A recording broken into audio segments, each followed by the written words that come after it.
Right now, a bombshell statement from Syrskyi: the Ukrainian Armed Forces have done the impossible. No one expected this. The enemy's breakthrough has failed. And in the swamps, the Ukrainian Armed Forces are tearing through the front, and Russia's energy sector, Ukraine is launching a missile conveyor and turning the lights on across Russia. Darkness has even reached Moscow. Shock! Chinese satellites have detected it at the Delovoy and Grabarov levels. It has begun. Panic in Moscow. Kazakhstan is throwing off the Kremlin's shackles. This is the first step of geopolitics. The union of Kazakhstan and Ukraine could bury the Russian world forever. The shock is unimaginable. Putin's drones were swarming the EU, Baltic, drowning in Kremlin oil. Czech Republic turns away from Ukraine. Medvedev is once again threatening the world with World War III, a harsh dressing down in the Kremlin, war within the elites. Kadyrov is tearing into Russian generals. A bloodbath has begun, and it seems it can no longer be stopped. The Kadyrovites have gone mad. Scandal in Europe. The Czech Republic is preparing an unpredictable turn regarding pro-Russian forces in power. Diplomatic bridges with Kiev are hanging by a thread. Will this become a catastrophe for Ukraine? All this and more in our upcoming report. The front is on fire. An explosive statement from Syrskyi: the AFU is counterattacking. Ukraine has decided to go on the offensive, while the Russians are trying to break through at a new sector. The AFU stands firm and strikes with precision. There is only one outcome for the Russians: to go to a concert with Obzon. Drones are obliterating enemy infantry and equipment. No one expected this. Watch the fiery details right now. The Russians on the front are opening a new direction for their offensive. We're talking about the south of Ukraine, specifically the Zaporizhzhia sector. For example, near Stepnohirsk, in the area of the settlement of Stepne. In the past few days, the enemy has been conducting active assault operations. The occupiers are also trying to send their so-called observers to the Dnipro Islands located in the gray zone.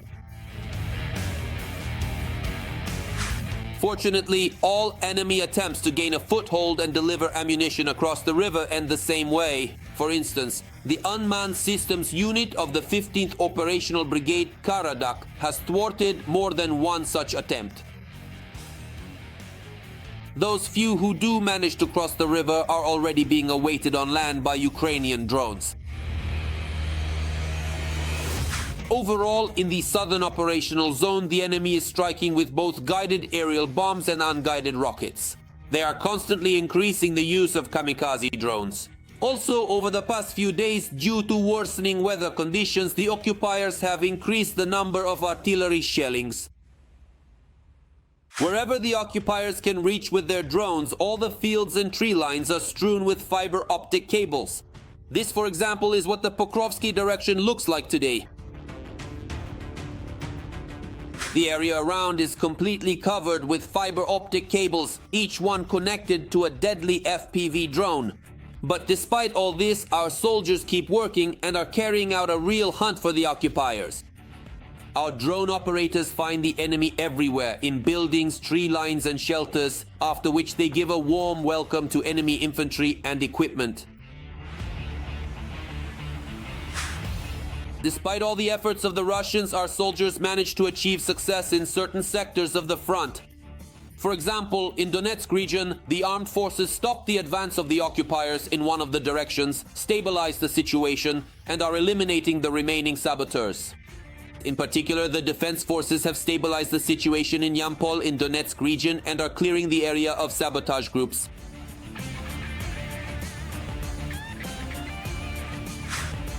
Special Operations Forces units of the Armed Forces and the National Guard are conducting strike and search operations in the settlement itself to identify and eliminate the remaining enemy sabotage groups. Syrskyi also shared details about the Ukrainian offensive near Dobropilya. There, the armed forces managed to accurately strike several enemy concentrations and partially destroy the occupiers' logistics chain. In certain areas, Ukrainian drone pilots are effectively creating death roads for the enemy. For example, our UAVs caught up with 2 Russian vans, 6 trucks, and at least 2 armored combat vehicles. The occupiers' losses in this direction over the past day amount to 47 personnel. Of these, 32 are irrecoverable losses. Since the start of the counteroffensive operation in the Dobropilya direction, the Russians have lost about 3,520 personnel. Of these, at least 2,000 will return home in coffins. However, despite heavy losses on all fronts, Russian generals have no intention of stopping local assaults. On the contrary, together with Putin, it's as if they are deliberately trying to send as many Russian contract soldiers to their deaths as possible. For example, the Russians advanced in the Kharkiv region toward 8 settlements at once. This is reported by the Ukrainian General Staff. According to the military, over the past day, Ukrainian forces repelled 12 attacks in the southern Slobozanska direction. And these shots are already from the area near the settlement of Kotlyarivka. As we can see, the Russian helicopter failed to evade the Ukrainian FPV drone. And although the incident itself happened the day before, Russian media have only now published the video of the enemy bird being shot down.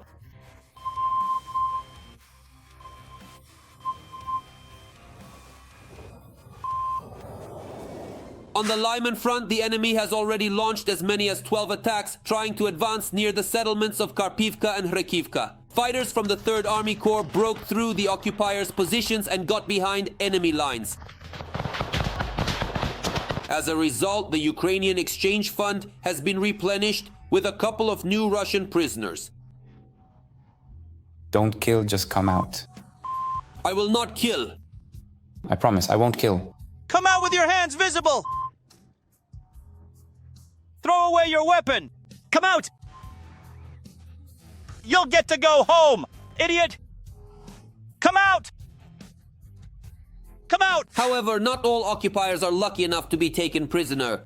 For example, our reconnaissance drones captured the moment when 2 Russian soldiers in the Sumy region surrendered to a paratrooper from the 30th Airborne Assault Brigade. Upon learning about the Russians' attempt to surrender to the Ukrainian Armed Forces, their own compatriots decided that Russians don't surrender, and instead of trying to rescue their fellow soldiers, they simply eliminated their own with a drone. At that moment, our soldier was just escorting the prisoners to the evacuation point, and fortunately, unlike the occupiers themselves, he was not harmed by the Russian drone strikes. The Ukrainian armed forces are burning Russia out. The Bodanas are firing non-stop and the ballistics are rolling off the assembly line. The Kremlin can't keep up with putting out fires, blackouts, explosions, oil losses and fear. Ukraine has entered a new phase of the war, high precision and merciless. Shockingly, Chinese satellites are guiding the occupiers' missiles. This is a global-level scandal. Nothing can be hidden, don't miss it. All the shocking details are coming up in the report. New attacks on the temporarily occupied Crimea. This time, explosions thundered near the Syrskyi and Kacha airfields, Feodosia and its surroundings, as well as the Simferopol district. As a result of the strike on the Feodosia oil terminal, a fuel storage tank exploded and a massive fire broke out, which could be seen from dozens of kilometers away. This is first and foremost a blow to the logistics of the occupying army. It is impossible to move forward with this location. It seriously disrupts the delivery of ammunition, troop rotations, and other activities related to the logistical component of the Russian occupying army. And secondly, it creates a fuel crisis in the territory of occupied Crimea. This affects the social mood among the local population. In other words, this undermines trust in the actions of both the local occupation authorities and the corresponding central authorities. A blackout hit the Belgorod region due to a strike by the Ukrainian Armed Forces. As a result of significant damage to the energy infrastructure, about 40,000 residents of Belgorod and the region were left without electricity. By the morning of October 6th, this number had dropped to 5,400 residents. On the night of October 6th, it was loud in Tuapse, Krasnodar Krai, and Dzerzhinsky in the Nizhny Novgorod region. In the city of Klinsy, Bryansk region, a large fire broke out at the local thermal power plant. The enterprise is not only one of Russia's leading manufacturers of industrial explosives, but the plant also produces aerial bombs, in particular KABs, warheads for anti-tank shaped charge-guided missiles, and warheads for surface-to-air missile systems. Donedovod is on the sanctions list of the European Union, the United States, the United Kingdom, Japan, and Switzerland. Ukraine has begun using FP-5 Flamingo cruise missiles, which can fly as low as 50 meters above the ground. They have a range of over 3,000 kilometers and possess tremendous striking power thanks to a warhead weighing 1,150 kilograms. This is reported by The Economist. The cost of the missile is about $500,000. For comparison, the cost of an American Tomahawk is about 4 times higher than that of the Ukrainian Flamingo. What makes it cheaper? First and foremost, it's the use of refurbished turbofan engines from the Soviet era. Manufacturing the carbon fiber fuselage takes only 6 hours. Currently, 2 to 3 FP5 missiles are produced per day. However, by the end of the month, this number is expected to increase to 7. Kramatorsk was most likely attacked for the first time by an enemy drone using fiber optics. This was reported by a Radio Svoboda correspondent. Kramatorsk is a frontline city, with the distance to the line of contact being about 20 kilometers. Therefore, the use of a fiber optic drone is a quite predictable scenario for actions by the Russian Federation. Moreover, drone strikes are one of the elements of terror against the civilian population.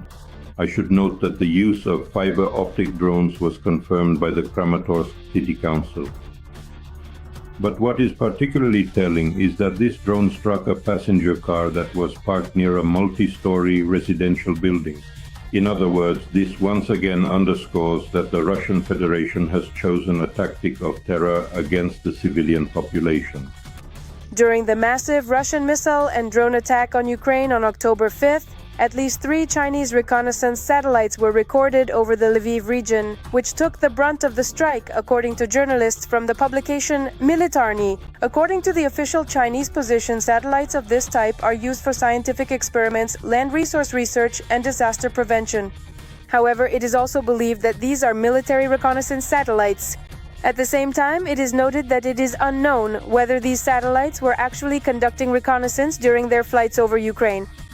Putin is trying to curry favor with the United States so that they do not help Ukraine, and in particular not to transfer Tomahawk missiles. The Institute for the Study of War noted that Putin is working toward rapprochement between the US and Russia, trying in this way to achieve results in Ukraine that are favorable for Moscow. Such a move would blow up the Kremlin, severing all ties with Moscow. This is a stab in Putin's back. Kazakhstan is preparing a military alliance with Ukraine. The scenario of the collapse of the Russian world has been set in motion. The world is in an uproar. Ukrainian President Zelensky and Kazakh President Tokayev met in New York for the first time since 2019.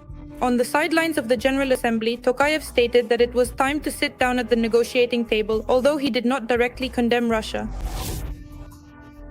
Kazakhstan remains concerned about the crisis around Ukraine, which continues to inflict serious harm on civilians, undermine global trust, and weaken international security. Nevertheless, bilateral and international diplomatic efforts to resolve this conflict should continue. Kazakhstan seems to maintain neutrality regarding the Russia-Ukraine war and offers its mediation services. Kazakhstan initially offered its services as a possible mediator or as a venue for negotiations between the two opposing sides. This position has not changed. But as they say, the devil is in the details. There are many details in Kazakhstan's relations with Russia and Ukraine. For example, Kazakhstan refused to cooperate with Moscow on building a nuclear power plant. Instead, China will build it. Also, according to Kazakh authorities, they are preventing Russia from circumventing Western sanctions. Well, we are taking measures to ensure that our territory is not used to bypass these sanctions. Various comprehensive measures are currently being taken, including the meticulous tracking of goods and the advanced online tracking of these goods.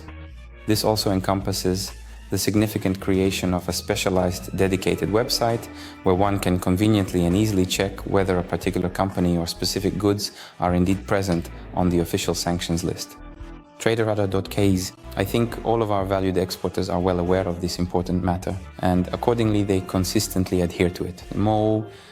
And the president also stated that he does not recognize the legitimacy of the so-called LNR and DNR. We do not officially recognize the independent state of Taiwan, nor the self-proclaimed independence of Kosovo, nor the disputed territory of South Ossetia, nor the region of Abkhazia. And apparently, this fundamental principle will be consistently applied to any state territory which, in our considered view, unequivocally includes both the Luhansk People's Republic and the Donetsk People's Republic.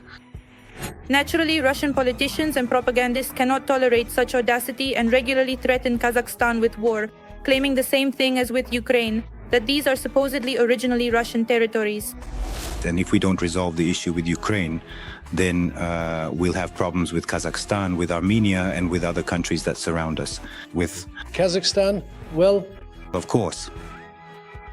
Well, just look at what's happening in Kazakhstan today in terms of, so to speak, building a certain Kazakh state, the way national mythology about independence is flourishing there, about the switch to the Latin alphabet. There's a lot of interesting stuff going on there if you take a closer look. The situation in Ukraine is clearly mirrored in Kazakhstan. There are also vast regions there populated by Russian speakers. Some people in Kazakhstan believe that in the future, we want to take northern Kazakhstan from them according to the so-called Ukrainian scenario.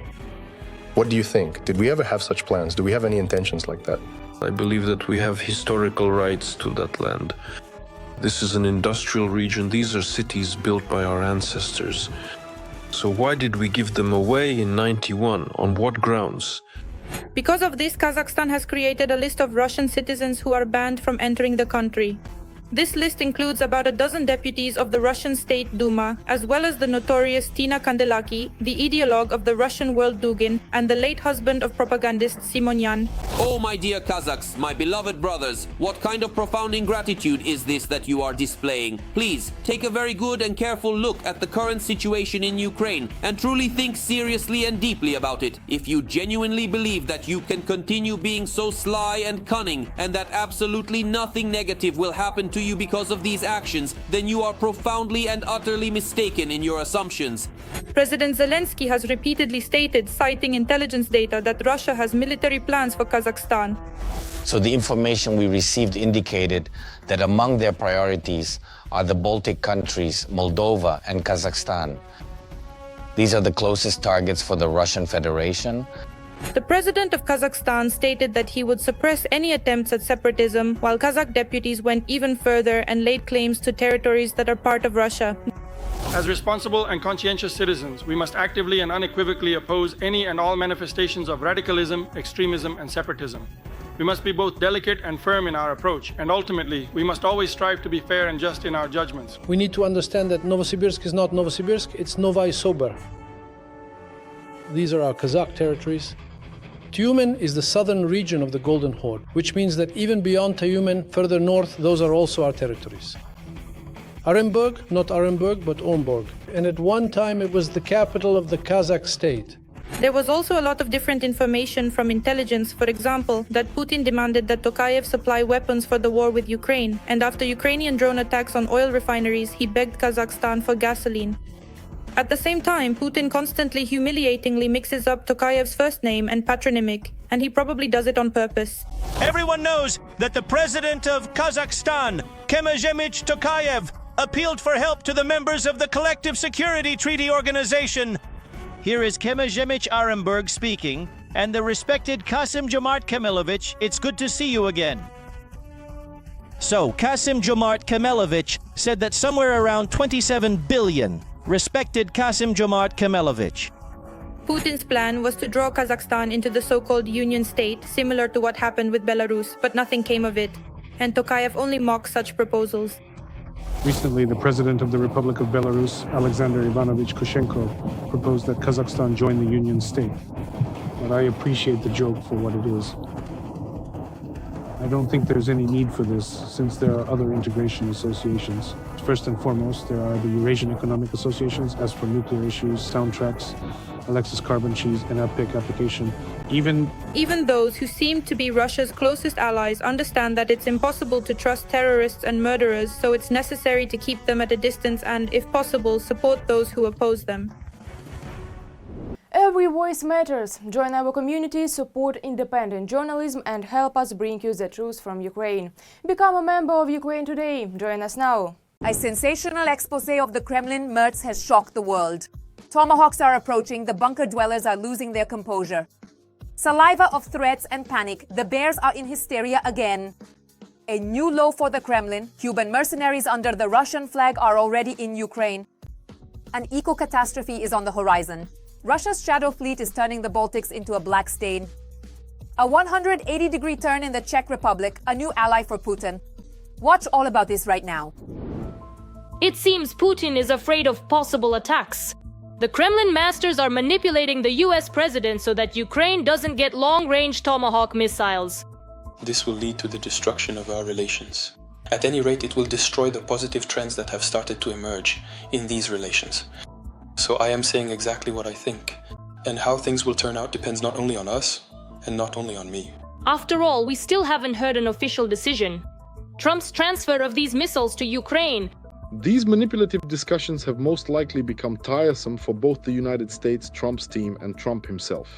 And now, the argument about Tomahawks is being used as the same kind of leverage against the Russian Federation as, for example, was once used before Alaska. But for now, it seems the US has already decided on a new president. Rubio revealed who might become the next candidate from the Republican Party. I believe that the next candidate from the Republican Party will be the U.S. Vice President Jay Divens if he decides to run. He is a good friend of mine and does an excellent job with his responsibilities. But for now, the US presidential administration is opposing the UN resolution calling for the lifting of the trade embargo since Havana supports the Russian invasion and has even provided its own soldiers. Cuba still maintains a communist regime which, just as it was previously and historically connected with the powerful Soviet Union, is now closely linked with the Russian Federation.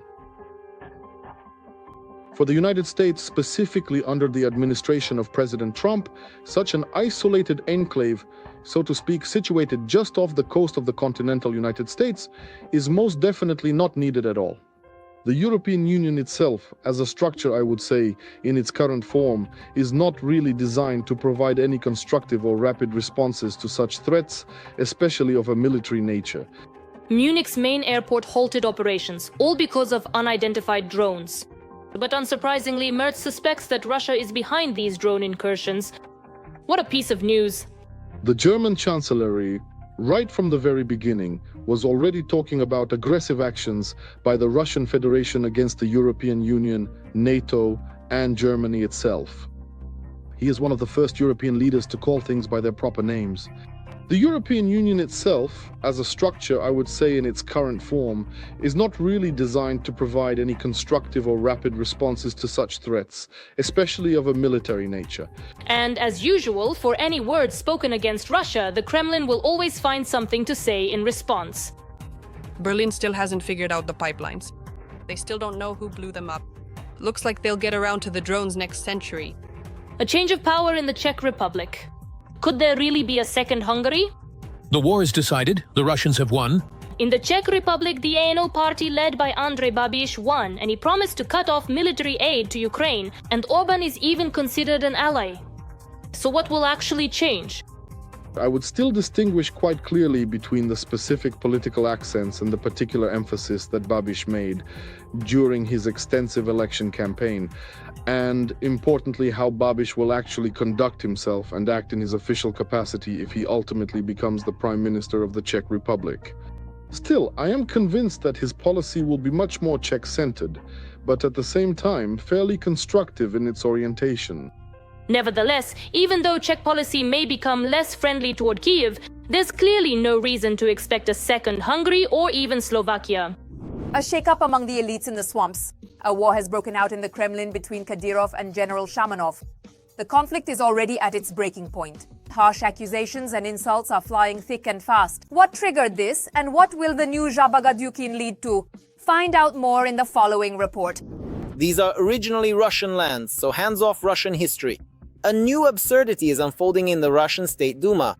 For example, one of the former generals, now a member of parliament, Vladimir Shamanov, has forbidden Chechens from renaming Chechen settlements. Because, as it turns out, this is a matter of memory for Russia. The parliament of the Chechen Republic is proposing to rename Cossack stanitsas, which have their own historical names. Not only were Russian-speaking residents driven out of there at the very beginning, now you're erasing the names as well. This is the history of our state. What are you doing? What added intrigue was that for a whole 5 days, this stunt by the retired general went unanswered by both Kadyrov himself and his followers. And that's considering their hot-tempered Caucasian nature.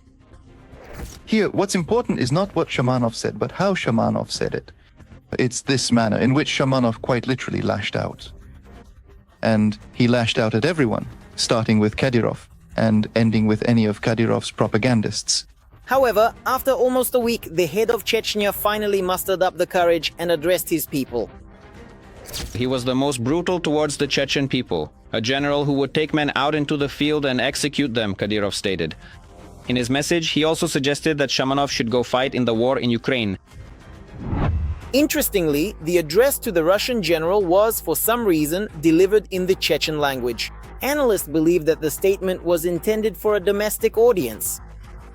In other words, it was not a response to Moscow, but rather purely reassuring words for the Chechens, so as not to anger anyone, God forbid.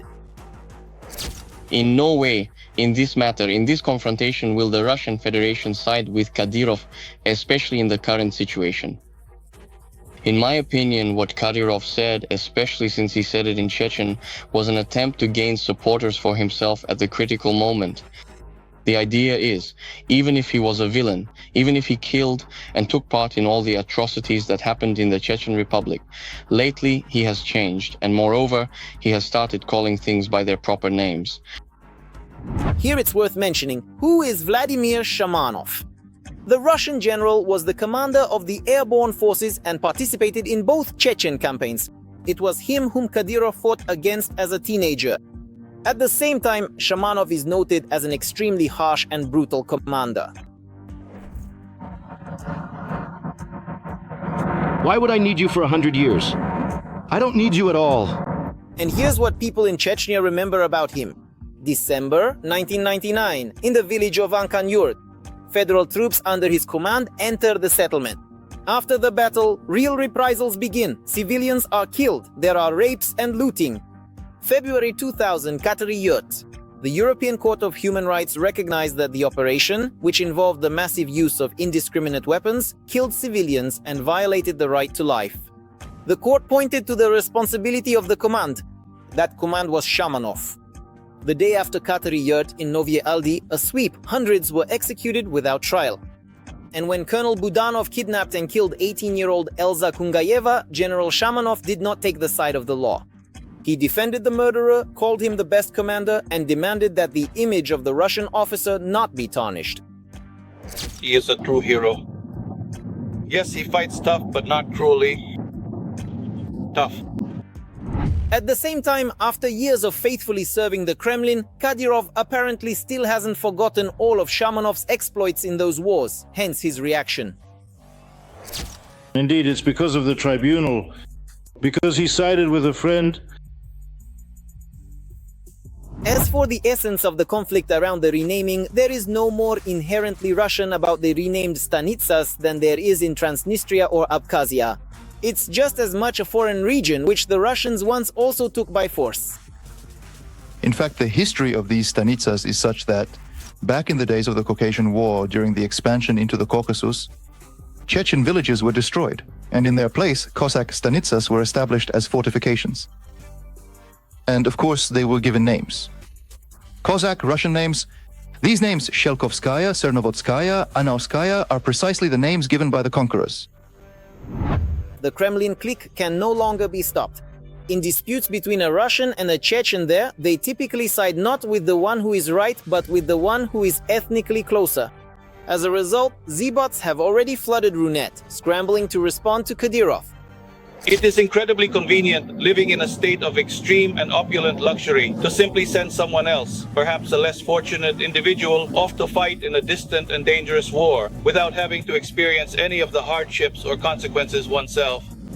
So, the pressing question arises, why is it that Ramzan Kadyrov himself, the controversial and powerful leader, along with his formidable Chechen fighters, has conspicuously remained in such a deep and strategic reserve for an extended period, seemingly content with merely engaging in target practice and shooting exercises at various training grounds? Analysts say it's possible that Chechens may soon have to shoot not only at the ranges. Let's hope it doesn't come to a third Chechen war. After all, the story with the renamings is a clear signal that the region wants to live by its own rules, and there isn't much left before the question of separating from the Russian Federation arises. And this process is clearly not going to be peaceful. In Chechnya, together with Armageddon, pro-Russian and anti-European forces have come to power. The country is preparing for a sharp turn in its attitude toward Ukraine. Dangerous statements have already been made. The consequences could be catastrophic. What does this mean for Chechnya, Ukraine, and Europe? Watch right now.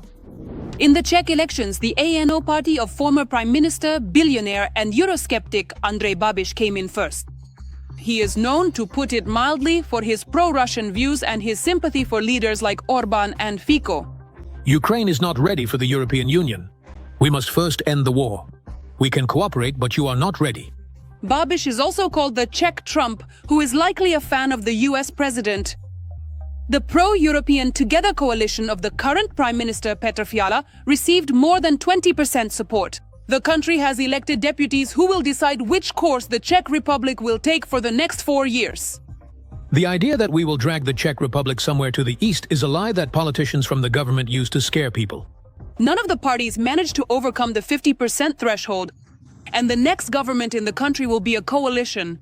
However, the coalition may be official or informal. The current Prime Minister is from the center-right. I think they will also try to form their own coalition. Babiš made many promises to increase social benefits and lower taxes. But he took a cautious stance on a number of EU initiatives. Similar statements have long been made by the leaders of 2 other EU countries, Hungary and Slovakia. Now, if we imagine that Babiš does become Prime Minister, I think he will seek to communicate with both Orban and Fico. And we would end up with a kind of triumvirate of Central European countries that, to put it mildly, would not have a very positive attitude toward Ukraine. But we already feel this from Orban. To a lesser extent from Fico, but there are still some conflicts. And now Babiš will be added to them as well. And what is very important is that this is yet another force that, let's say, carries an anti-EU ideology. On the first day of the elections, the Czech police received anonymous threats about a large number of drones approaching the country's borders. Security measures were tightened in Prague and at Václav Havel Airport. The Kremlin tried to stir up the situation in its usual style. Right before the vote, a large-scale network operating to promote Russian narratives was uncovered in the Czech Republic. Analysts identified about 300 anonymous TikTok accounts that were actively spreading propaganda in favor of radical parties advocating for the Czech Republic to leave NATO and the European Union. At the same time, the parties denied any foreign influence on their election campaigns.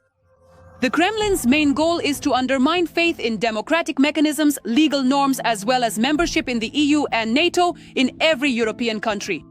Russia is the most serious threat to the country's security. The victory of Babiš's party seemed to please the Kremlin, but as usual, the happiness was not complete. It will not secure a majority, which means the party leader will have to look for partners. The problem is that he will have to look among those who openly call him a populist playing into Moscow's hands. Andrej Babiš served as the Prime Minister of the Czech Republic from December 2017 to December 2021. His party was defeated in the 2021 parliamentary elections. In January 2023, former NATO general and current Czech President Petr Pavel defeated Babiš in the presidential election. And now, in 2025, the main role passes to the independent President Petr Pavel, who will have to task someone with forming the government.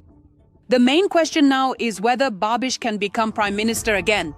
The Prime Minister is determined more by others than by the President. But the president also has a certain influence on the country's political processes, some balance and power. And we understand that a hypothetical Prime Minister Babiš and accordingly President Pavel are different people, representing different political forces. Accordingly, this would already be a conflict between the president and the Prime Minister. Again, this is if Babiš actually becomes Prime Minister, if he manages to unite all the other parties around himself. Babiš himself openly denies any sympathy for the Kremlin, recalling the precedent when he was already Prime Minister. His government declared 18 Russian diplomats to be spies and expelled them from the country.